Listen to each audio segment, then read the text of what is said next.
Chart ಹೇಗೆ analyse ಮಾಡೋದು ಅಂದರೆ ಚಾರ್ಟ್ ಮೂಲ ನೀವು ಹೇಗೆ ಟ್ರೇಡ್ ಮಾಡಬಹುದು. ಸೊ ನೀವು ಟ್ರೇಡ್ ಕರೋ ಆ್ಯಪಲ್ಲಿ ಯಾವ ಸ್ಕ್ರಿಪ್ಟಿನ ಚಾರ್ಟನ್ನು ನೋಡಲು ಮತ್ತು ಅದರ ಟೆಕ್ನಿಕಲ್ ಅನಾಲಿಸಿಸ್ ಮಾಡಲು ಬಯಸಿದ್ದರೆ ಕೆಳಗಿನ ಸ್ಟೆಪ್ಸನ್ನು ಫಾಲೋ ಮಾಡಿ. ಟ್ರೇಡ್ ಕರೋ ಆ್ಯಪಿನ ವಾಚ್ ಲಿಸ್ಟಲ್ಲಿ ನೀವು ಚಾರ್ಟ್ ನೋಡಲು ಬಯಸಿದ್ದರೆ ಯಾವ ಸ್ಕ್ರಿಪ್ಟ್ ಆದರೂ ಅದರ ಮೇಲೆ ಕ್ಲಿಕ್ ಮಾಡಿ.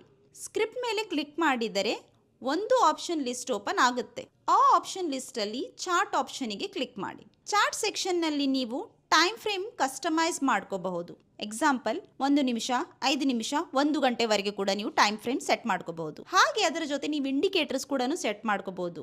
ಇಂಡಿಕೇಟರ್ಸ್ ಅಂತಂದರೆ RSI relative strength index, moving averages, Bollinger ಬ್ಯಾಂಡ್ನ ಆ್ಯಡ್ ಮಾಡಿ ಅನಲೈಸ್ ಕೂಡ ಮಾಡ್ಕೋಬಹುದು. ಚಾರ್ಟ್ ಟೂಲ್ಸ್ ಅನ್ನು ಉಪಯೋಗಿಸಿ ಟ್ರೆಂಡ್ ಮತ್ತು ಸಪೋರ್ಟ್ ರೆಸಿಸ್ಟೆನ್ಸ್ ಲೆವೆಲ್ನ ಐಡೆಂಟಿಫೈ ಮಾಡಬಹುದು.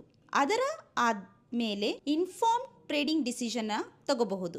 ಈ ಫೀಚರ್ ಟ್ರೇಡ್ ಕರೋ ಆ್ಯಪ್ನಲ್ಲಿ ರಿಯಲ್ ಟೈಮ್ ಡಾಟಾ ಜೊತೆ ಟ್ರೇಡಿಂಗ್ನ ತುಂಬ ಎಫೆಕ್ಟಿವ್ ಮತ್ತು ಅಕ್ಯುರೇಟ್ ಮಾಡಲು ಫ್ಲೆಕ್ಸಿಬಲ್ ಕೊಡುತ್ತೆ.